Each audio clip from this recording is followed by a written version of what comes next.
So last week I was thinking about what I wanted to share in my reel for today, and the Spirit said, make room. I knew what it meant for me in that moment, but I didn't feel like I had the words really for you all. But today it came to me, so here we are.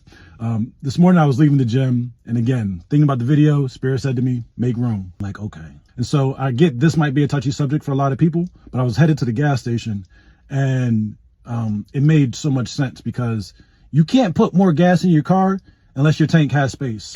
It feels very elementary, I get it, but stick with me. You cannot accept the new that God has for you holding on to the old. You cannot step into newness holding on to the old. Jesus said, the way he put it, you can't put new wine into old wineskins because the old wineskins are going to rip. Our lives are the same way. When you begin to understand the energetics, the mechanics of existence, and the way Spirit operates in our life, you'll understand that there's no way possible you're moving forward and bringing in new things, still with the house, still with the life, still with the mind full of the old. Paul said in the book of Romans, be ye transformed by the renewing of your mind. When your mind is renewed, you're not still holding on to old ways of thinking. You're still not holding on to old ways of believing. But because you have been renewed, you have been refreshed. When you refresh your mind, when you renew your mind, you start with a clean slate. You start from a place where you say, okay, I don't know.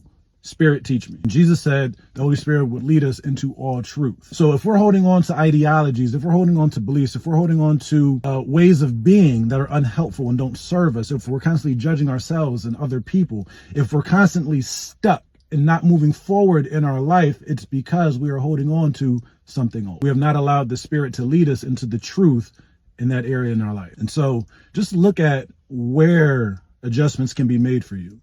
Look at where things need to be removed. Where do you need to take the trash out? What clothes do you need to get rid of? Where can you make space for what you're believing God to do in your life? If you're believing God to bless you with a bunch of money, you don't necessarily need to make room in your bank account because it's already there. I know. But you make that room by showing up, right? What has the Spirit told you to do? Do that. Because in the showing up, that's when the Spirit says, okay, now I can bring in what it is you're asking for. Yeah, make room, y'all.